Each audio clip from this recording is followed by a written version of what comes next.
Aku memaksa pintu itu agar segera terbuka sambil berteriak memanggil-manggil nenekku. Kejadian waktu itu persis terulang kembali. Kulihat ia lagi-lagi menyisir rambutnya sambil menghadap cermin. Suara nyanyian kembali terdengar nyaring di telingaku.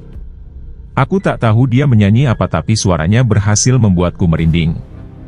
Ditambah dengan sorot lampu bohlam yang setengah redup dan sempat beberapa kali mati hidup. "Elsa, kamu kenapa?" tanya nenekku dari luar kamar. "Nek, nenek tolong aku. Pintunya kekunci, aku di dalam," jawabku panik. Kudengar langkah kaki nenekku menjauh dari kamar ini dan membuatku langsung kebingungan. "Nenek, jangan pergi. Nenek, tolongin aku, Nek," kataku sambil menggedor-gedor pintu kamar budeku. "Tunggu sebentar, nenek, ambilkan kunci serep," ujar nenekku dari kejauhan. Sepertinya dia tengah sibuk mencari kunci di laci meja TV. Aku yang saat itu sudah sangat ketakutan di sana hanya bisa berdiri di depan pintu sambil menoleh ke belakang. Karena was-was kalau ia mencekikku lagi, akhirnya aku mencari-cari sesuatu yang berada tak jauh dariku untuk melindungi diriku. Benar sesuai dugaanku.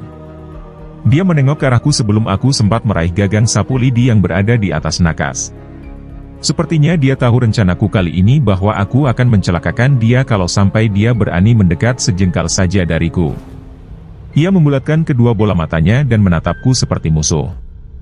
Urat-urat di sekitar pelipisnya mulai tampak walau samar-samar, tapi aku bisa melihatnya dengan jelas dan ku tahu saat itu dia sedang marah. Saat nenekku berhasil membuka pintu kamar ini, seketika itu ia tergeletak jatuh ke lantai. Aku langsung mendekap nenekku dengan erat tanpa mau mengungkap apa yang terjadi pada budeku. Aku takut kalau dia mendengar dan kembali marah kepadaku. Malam itu aku tidur di kamar nenekku hingga keesokan paginya aku dijemput oleh kedua orang tuaku untuk pulang. Selama perjalanan pulang ke rumah, aku hanya terdiam duduk di bangku belakang sambil memandangi pemandangan di sepanjang jalan. Hingga tak terasa kami sudah hampir sampai rumah. Waktu itu, aku ingat sekali tepat saat kami melewati pabrik dan beberapa kawasan pasar, adikku terbangun. Ia menjerit ketakutan dan mengatakan pada kami semua bahwa ada seseorang menangis berada di atap mobil. "Kenapa kamu, Mia?" tanya ibuku panik.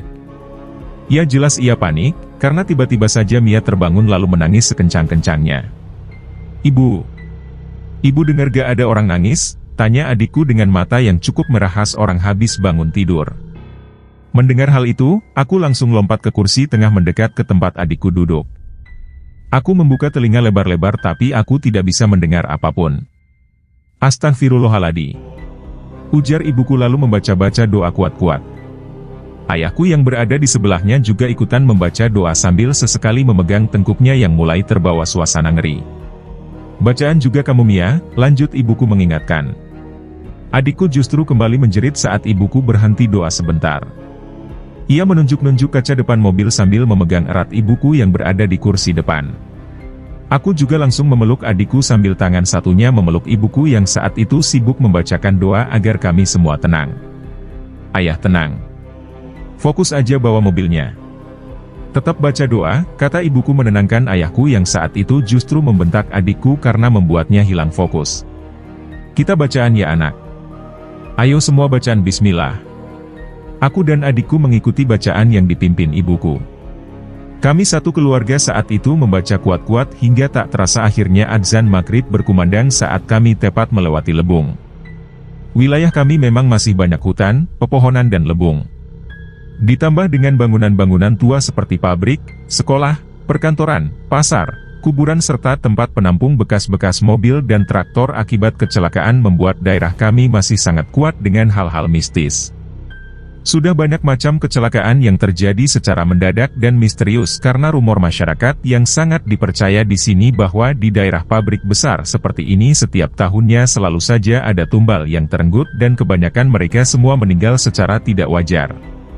Mulai dari tergilas mesin-mesin pabrik dan traktor, tertimpa tiang bendera, tersengat listrik, hingga kecelakaan mobil masuk lebung sudah seringkali terjadi.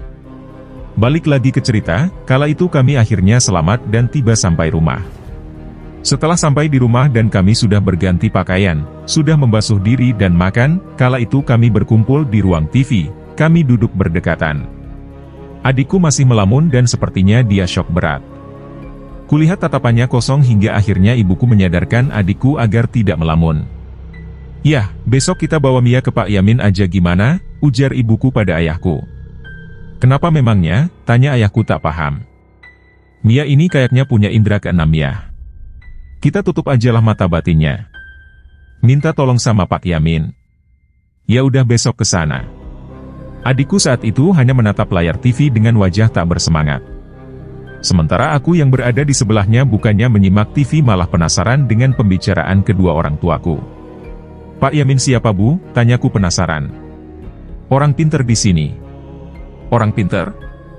"Iya Kia yang bisa ngeruqyah." Aku hanya manggut-manggut saja walau masih sulit memahami ucapan ibuku. Kulihat ayahku mendekat ke arah adikku sambil membisikkan sesuatu padanya. "Kamu lihat apa tadi di mobil, Mia?" tanya ayahku sepelan mungkin. Adikku menggeleng. Ia enggan mengungkapkan karena masih takut. "Gak apa-apa Mia, bilang aja sama ayah. Besok kita ke Pak Yamin, biar kamu gak takut lagi." Tadi aku lihat perempuan. "Perempuan?" Rambutnya panjang banget sampai ke kaca depan mobil. Aku takut ayah gak bisa ngeliat pas lagi nyetir. Aku juga dengar dia kayak lagi nangis di atas mobil. "Ya Allah.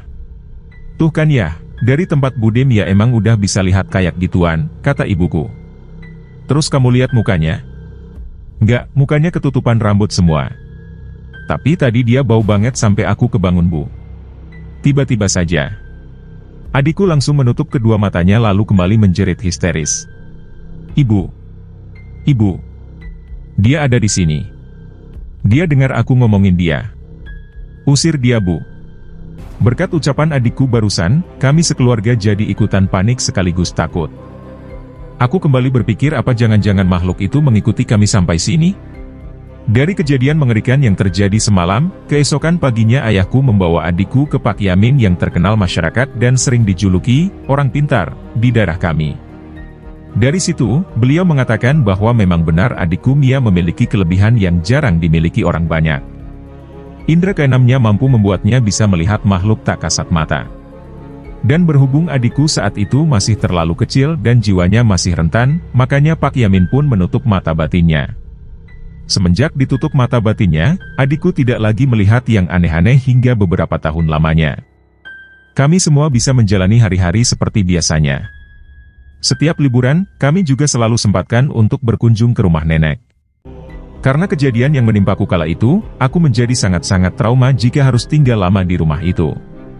Makanya setiap kali liburan, aku lebih memilih untuk tinggal di rumah pacik dan macik daripada harus bertemu dengan budeku.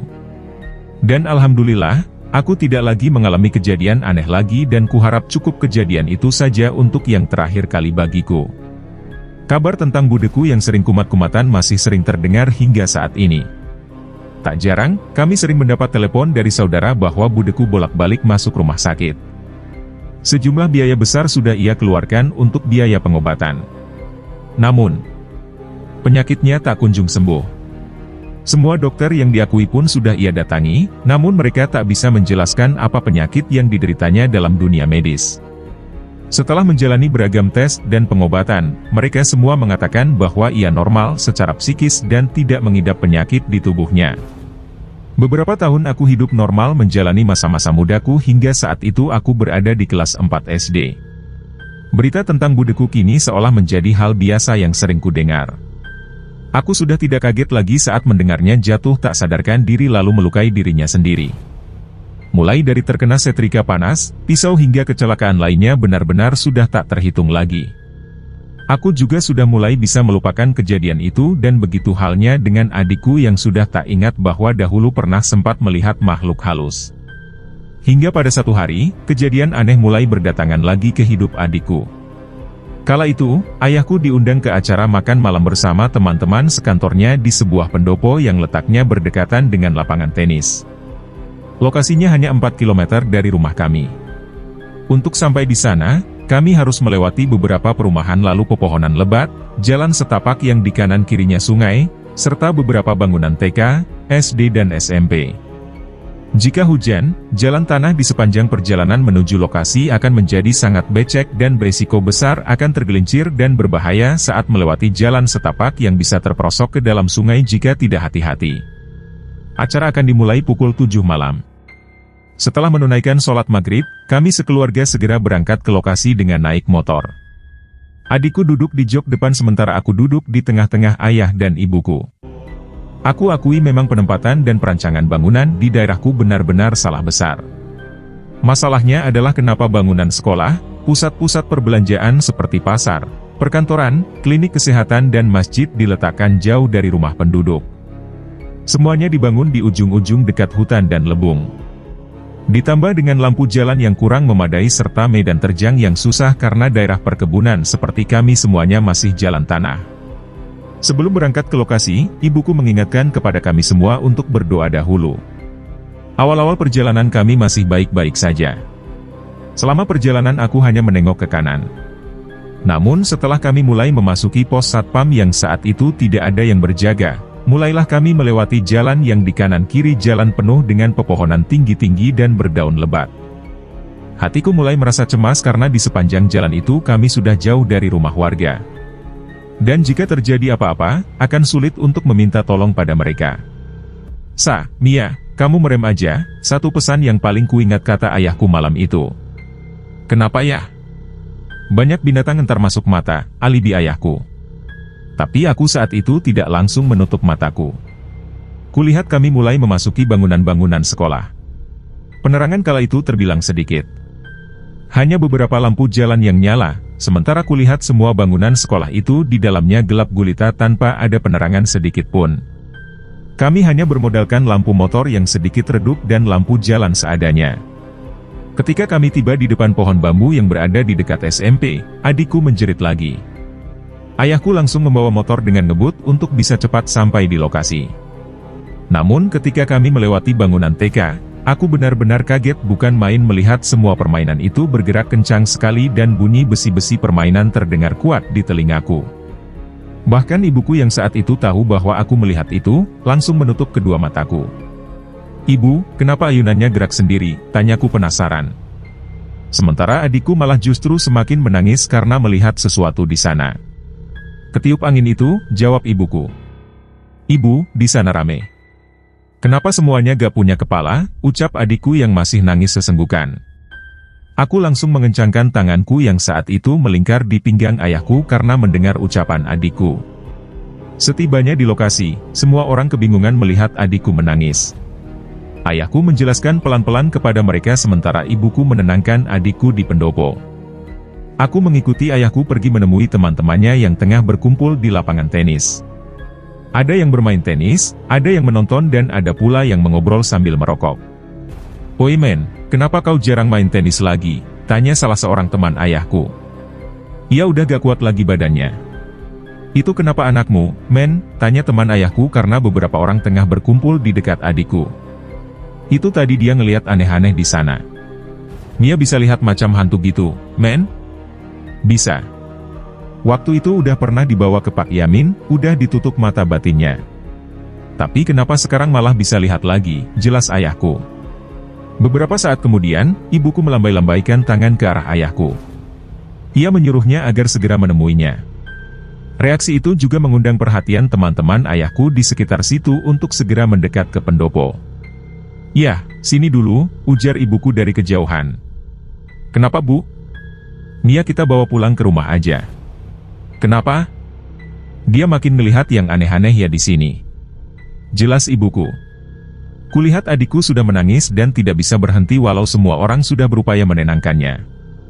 "Ngelihat apa, Bu?" "Jangan ngomong yang enggak-enggak lah. Dia ngelihat banyak pocong di sini ya." "Ah yang bener aja," kata ayahku sedikit meninggikan suaranya. Teman ayahku yang bernama Nijar langsung membenarkan ucapan ibuku barusan. "Udah, men. Kau bawa pulang aja anakmu. Memang benar di sini pernah ada cerita, kalau satpam-satpam yang jaga di situ sering diganggu."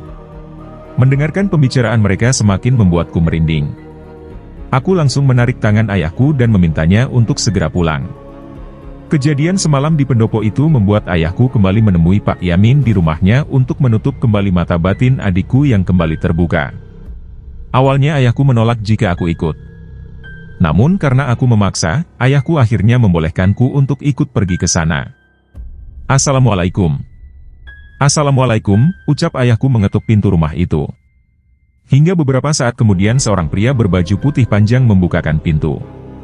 Waalaikumsalam warahmatullahi wabarakatuh, jawabnya ramah. Silahkan masuk Pak Lukman.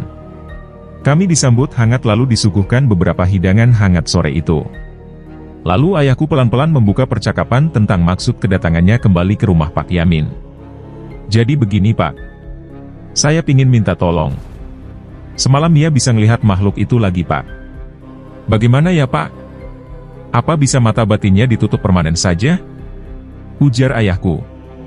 Mia lihat apa semalam? Tanya Pak Yamin pada Mia yang saat itu duduk di sebelahku. Aku takut, lirih adikku lalu air bening seketika itu mengucur dari pelupuk matanya. Gak apa-apa Mia, bilang saja sama bapak. Nanti bapak bantu Mia.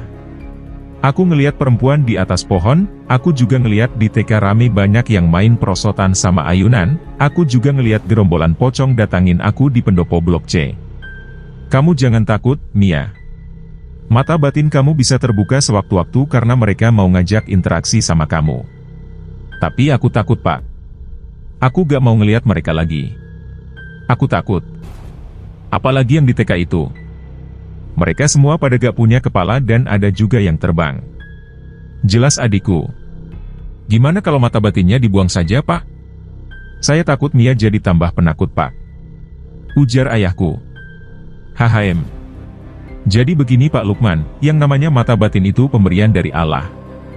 Jadi tidak bisa dihilangkan dari Mia. Saya hanya perantara saja. Bukan saya yang bantu. Tapi semua ini melainkan hanya kuasa yang di atas. Mata batin Mia bisa saja sewaktu-waktu terbuka kalau mereka ingin mengajaknya berinteraksi. Mungkin ini karena pertama kali buat Mia, jadi Mia belum siap.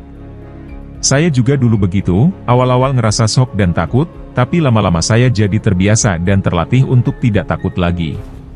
Melihat mereka harus dibiasakan nanti kalau Mia sudah siap agar Mia bisa menggunakan kelebihannya.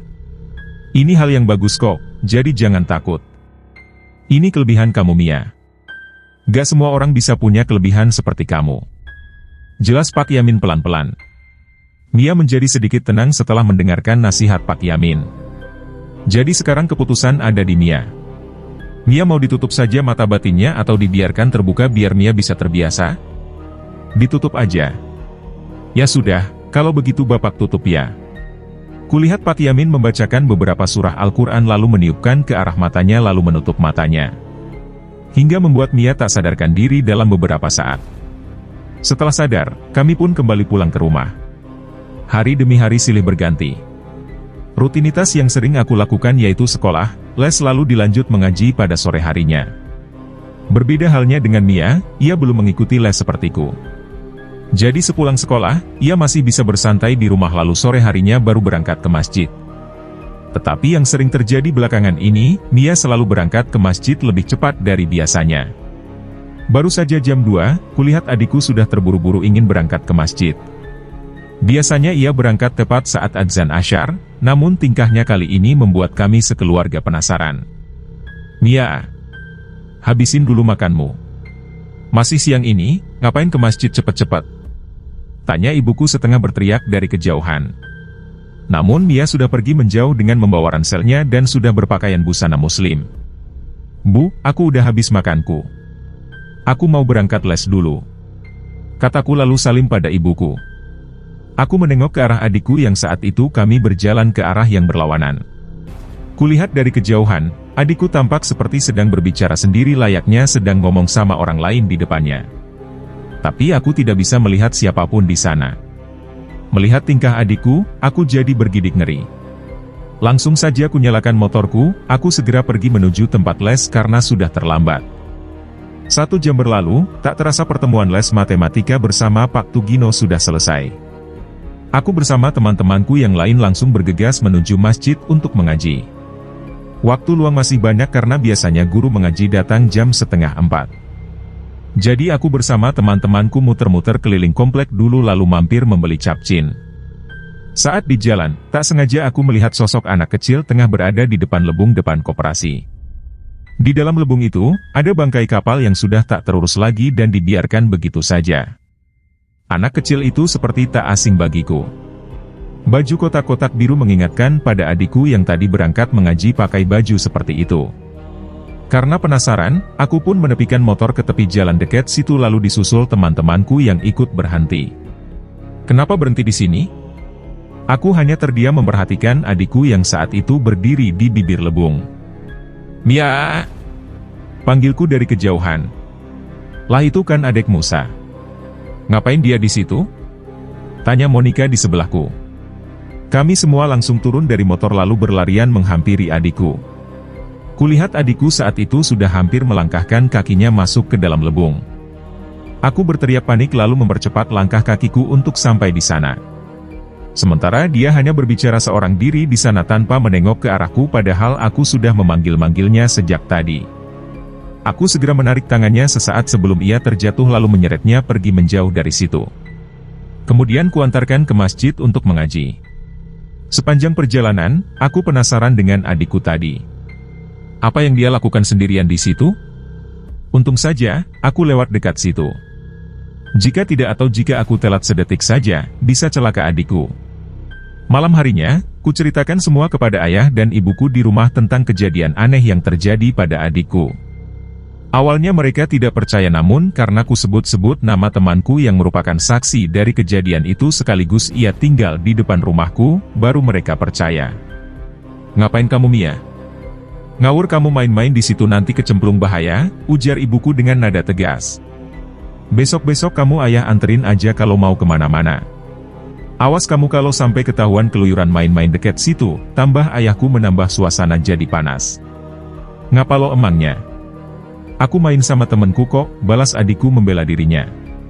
Mendengar ucapan adikku tersebut, aku langsung garuk-garuk kepala karena bingung. Perasaan tadi aku tidak melihat orang lain selain adikku sendiri di sana. "Temenmu?" "Aku gak lihat siapa-siapa tuh tadi," kataku membenarkan. "Iya aku punya teman. Dia rumahnya dekat situ." "Ah yang benar saja kamu. Gak usah mengada-ngada." Kulihat ayah dan ibuku berbisik-bisik membicarakan keanehan adikku. Mereka selalu mendesak adikku untuk menjelaskan tentang sosok yang dibilang temannya itu. Namun adikku selalu memberikan jawaban yang tidak masuk akal. "Siapa nama temanmu? Kok berani ngajak-ngajak main dekat lebung? Besok ayah cari temanmu itu, mau ayah marahin anaknya." "Aku gak tahu namanya. Tapi dia baik sama aku." Jangan-jangan bukan orang itu temanmu. Hati-hati lo kamu diajak-ajak main ke rumahnya, taunya ntar malah kamu masuk ke dunia lain. Mau kamu gak bisa ketemu ayah ibu lagi? Mau kamu jadi pengikutnya dia?" ujar ibuku mengomeli adikku. "Gak mau. Makanya jangan mau kalau dia ngajak-ngajak kamu lagi." Adikku hanya diam. Entah apa yang dipikirkannya. "Dengar gak kamu dibilangin," kata ibuku dengan menegaskan setiap kata-kata yang diucapkan. "Iya dengar. Ya sudah masuk kamar kamu terus tidur," kata ibuku menyudahi percakapan karena jam sudah menunjukkan pukul 10 malam. Keesokan harinya setelah sepulang mengaji, seperti biasa aku menunggu adikku di parkiran untuk pulang bersama. Namun sudah lama ku menunggu, aku tak kunjung melihatnya datang menemuiku. Kutanyakan ke semua teman-teman dan juga guru adikku tentang keberadaan adikku. Namun mereka semua bilang kalau adikku sudah pulang dari tadi. Perasaanku mulai gak enak. Aku mencari ke dalam masjid dan kelas-kelas di sekitar situ, namun semuanya kosong. Aku keluar masjid dan berjalan mengitari seluruh penjuru di sekitar masjid, aku juga tidak menemukannya. Tinggal satu tempat yang belum kukunjungi, yaitu di sekitar luar pagar masjid. Masjid tempat aku mengaji berada tak jauh dari rumahku. Masjid tersebut terletak di paling ujung dari perumahan warga. Masjid ini lumayan besar dan dikelilingi oleh pagar besi hijau. Keadaan di dalam masjid begitu indah dan asri. Namun siapa sangka jika keadaan di luar pagar masjid menurutku lumayan seram apalagi jika sudah malam. Penerangan yang minim bahkan tak ada lampu jalan di belakang masjid. Suasana semakin ngeri karena aku tahu tepat di belakang masjid, ada 2 pohon beringin super besar yang di belakangnya ada hutan bambu lebat dan tak terurus yang di bawahnya mengalir sungai cukup deras. Selain itu, di dekat situ juga ada tower air yang sudah lama tak terurus. Tak ada satupun orang yang berani lewat situ kalau sudah malam. Sore itu, aku berjalan ragu-ragu ke arah belakang masjid. Aku semakin takut karena saat itu aku berjalan seorang diri. Semua itu kulakukan demi menemukan keberadaan adikku. Kubuka pagar besi itu pelan-pelan. Kuedarkan pandanganku ke segala penjuru di sana, akhirnya kutemukan adikku sedang berdiri sendirian di depan 2 pohon beringin besar itu. Kupanggil namanya berulang kali, dia sama sekali tidak menoleh. Hatiku semakin cemas setelah kuperhatikan dirinya terlihat seperti sedang bercakap-cakap dengan orang lain.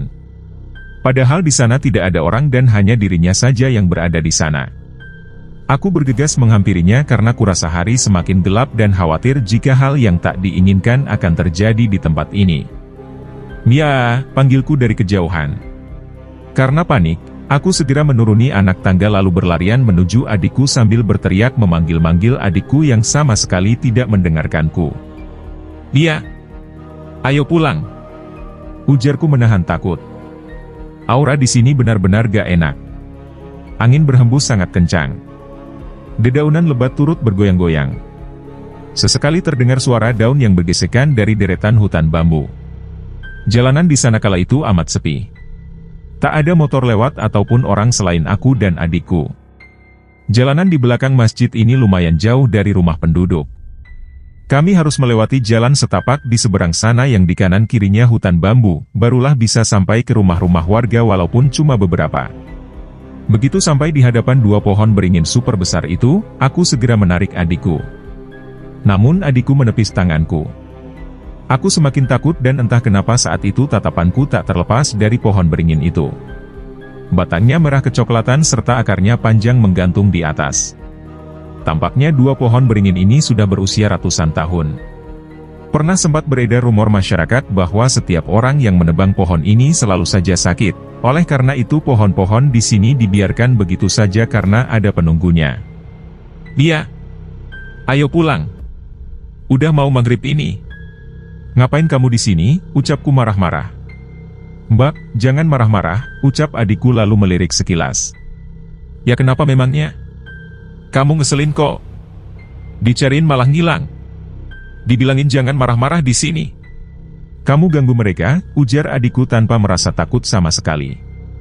Sementara kurasakan kaki sudah mulai gemetaran dan ditambah bulu kuduk di sekujur tubuhku mendadak berdiri. "Ais terserahlah. Aku bilangin ke ibu, kamu gak mau pulang," ancamku lalu membalikkan badan lalu pergi. Jujur saja kali itu aku sangat berat meninggalkan adikku sendirian di tempat seperti itu. Akhirnya begitu sampai di anak tangga yang paling atas sebelum akhirnya aku berjalan masuk ke dalam pagar masjid, aku menengok kembali menatap adikku di bawah sana. "Mia, pulang gak?" teriakku kuat-kuat sekaligus marah. "Mia, dibilangin suruh pulang. Ayo pulang." Ulangku sekali lagi karena tak mendapat jawaban dari adikku. Beberapa saat kemudian, ada seorang pengendara motor melewati jalan itu. Namun tiba-tiba, "Bruak!" Motornya sengaja ia olengkan dan terjatuh lalu laki-laki paruh baya itu berlari terbirit-birit menaiki anak tangga menuju masjid dan seketika itu berpapasan denganku. "Kenapa Pak?" tanyaku penasaran. "Haha hantu," ucapnya penuh ketakutan. "Maksud Bapak?" "Gak ada apa-apa kok di sini." "Ada hantu," jawabnya. "Ayo mbak mending masuk saja," ujar bapak itu lalu menarik tanganku ke dalam pagar masjid. "Tapi Pak, udah ayo kita pergi saja dari sini. Biarin aja motor bapak di sana. Gak usah pedulikan." "Bukan itu Pak masalahnya." "Apa?" "Adik saya masih di sana Pak. Saya susul adik saya dulu." Jelasku lalu memegang tangan bapak itu memintanya untuk menemaniku ke sana. "Ayo Pak temenin aku," ucapku tak sabar karena laki-laki berpakaian seragam kantor itu hanya berdiam diri saat tangannya sudah kutarik. Tatapannya lurus menuju pohon di seberang sana. Tuh. Kamu lihat kan bak apa yang saya lihat?" "Lihat apa Pak?" "Gak ada apa-apa di sana." "Lihat itu," telunjuknya mengarah naik ke atas pohon. "Mana?" Itu kok ibu-ibu hamil tapi cepet banget ya manjat pohonnya, ujar bapak yang tak kutahu namanya siapa. Bapak itu malah menggeleng-geleng karena heran. Sementara aku langsung sadar bahwa apa yang ia lihat pasti bukan orang. Ah, yang bener aja. Bapak salah lihat mungkin. Enggak. Saya beneran lihat sendiri. Itu dia di situ. Masa kamu gak lihat sih? Tiba-tiba saja kulihat adikku memutar badannya lalu berjalan ke arahku. Aku tersenyum lega, akhirnya dia mau juga pulang bersamaku. Mia! Buruan sini, panggilku dari kejauhan. Bapak yang ada di sebelahku ikut melihat ke arah Mia yang sedang berlarian menghampiri kami berdua di atas tangga-tanggaan. Ngapain kamu di sana tadi? Ketemu temanku. Temenmu? Tanyaku. Aku dan bapak di sebelahku memasang wajah bingung karena ucapan adikku. Kami tidak melihat siapapun di sana. Lantas siapa teman yang dimaksud Mia? Lah sekarang mana temenmu? Tanyaku belum percaya sama kata-katanya barusan. Udah pulang. Lah pulang kemana? Ya pulang ke rumahnya lah. Rumahnya mana? Dekat sini katanya. Udahlah kamu jangan nakut-nakutin aku. Ayo kita pulang. Udah mau maghrib bentar lagi ini. Malah main keluyuran gak jelas, kataku sambil ngomel-ngomel di tempat. Aku kembali berpikir, apa jangan-jangan sosok ibu-ibu hamil yang dilihat bapak tadi adalah sosok yang menyerupai jadi teman adikku? Memikirkannya saja sudah membuatku ngeri, apalagi jika semua ini beneran terjadi. Kulihat bapak di sebelahku tadi lalu berlarian mengambil motornya ke bawah. Saat ia mencoba menghidupkan motornya, namun yang terjadi mesin motornya malah tak mau hidup. Bapak itu kesal setengah mati sambil menuntun motornya dengan cepat menjauh dari tempat itu. Aku langsung menggenggam erat tangan adikku karena takut jika dia bandel dan lari dariku. Aku menariknya masuk ke dalam masjid menuju parkiran.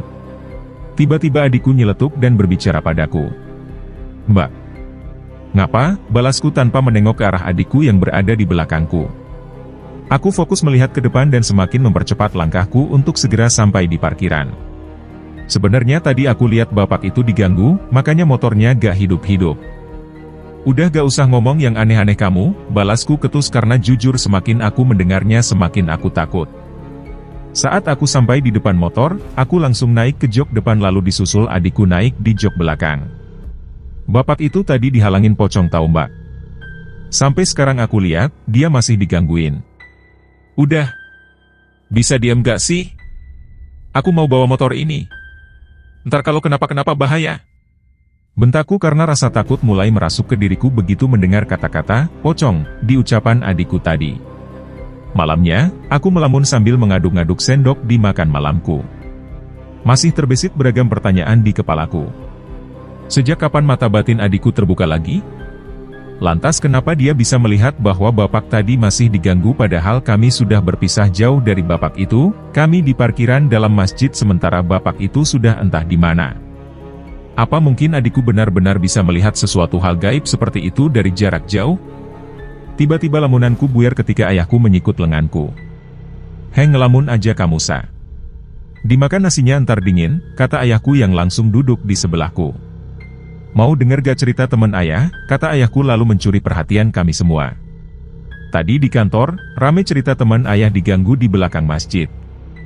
Diganggu kenapa ya? Tanya ibuku. Dia tuh ya bu, katanya lagi naik motor terus ngeliat ibu-ibu hamil besar terus manjat pohon gesit banget. Langsung tuh dia jatuhin motornya, dia lari sekenceng-kencengnya. Ya Allah, masa sih ya? Tanya ibuku ketakutan. Yang dia lihat pasti bukan orang itu ya, lanjut ibuku menambahi. Aku dan adikku hanya diam saja sambil mendengarkan cerita ayahku. Teringat kembali situasi mencekam yang kualami tadi bahwa aku sendiri ada di situ dan melihatnya. Tadi aku ada di sana, sahut adikku tiba-tiba. Ngapain kamu main-main ke belakang masjid? Gak ngeri kamu ntar digondol wewe gombel, balas ibuku. Aku loh tadi sama mbak juga di sana, bela adikku pakai menyebut-nyebut aku segala. Jadinya dimarahin kan. Ngapain kalian berdua? Berani-beraninya main ke sana, kayak gak ada tempat yang lain aja. Karena tak mau disalahkan, aku pun membuka omongan tentang hal yang sebenarnya terjadi. Tadi sore aku tuh keliling masjid cari Mia. Tapi Mia malah kemain ke sana sendirian. Makanya aku ke sanalah susul adek. Terangku. Ngapain kamu Mia? Ketemu temanmu itu lagi, tegur ibuku memarahinya. Adikku hanya terdiam. Jawab ibu. Kamu ketemu siapa di sana? Dia ngajak-ngajak kamu lagi ya, ujar ibuku dengan suara lantang. Iya. Ya siapa? Di mana rumahnya? Ya di sana. Heh kamu gak takut apa, kalau dia hantu yang nyerupa jadi manusia dan jadi temanmu gimana? Begitu dimarahin, Mia mendadak kesal lalu masuk ke dalam kamar sambil membanting pintu dengan keras. Tiba-tiba saja, ponsel ayahku berdering malam itu dan seperti biasa ayahku selalu meloudspeaker panggilan masuk tersebut. Assalamualaikum. Halo waalaikumsalam. Ya Cik, ada apa? Tanya ayahku pada Pacik lewat telepon. Ini Ajeng tadi kumat lagi men. Kesurupan juga dia, men, kata Pacik. Seketika itu suasana di rumah kami mendadak hening dan perhatian kami semua tertuju pada obrolan di telepon itu. Termasuk adikku yang tadi mengunci pintu di dalam kamar tiba-tiba keluar dan berlari ketakutan menuju kami yang sedang berkumpul di ruang tengah. Hah? Apa? Ajeng kumat lagi. Ujar ayahku panik. Terus nenek gimana? Tanya ayahku mencemaskan ibunya yang juga tinggal bersama budeku. Sementara aku, ibuku dan adik-adikku hanya menyimak percakapan ayahku tersebut. Nenek udah kami bawa ke rumah kami, takut kepikiran men. Tapi Ajeng gak apa-apa Cik? Tanya ayahku mencemaskan nasib kakaknya itu. Gak apa-apa gimana, Ajeng masuk rumah sakit lagi ini. Lehernya robek kena setrika panas, terang Pacik dari seberang telepon. Aku mendadak bungkam 1000 bahasa. Ada apa lagi ini? Kenapa kabar budeku masih saja terdengar? Ia sudah menjelajah pengobatan kemana-mana namun hingga saat ini masih saja tak kunjung sembuh.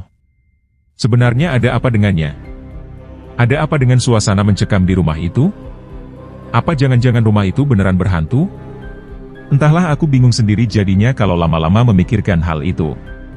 Biar waktu saja yang menjawab semuanya.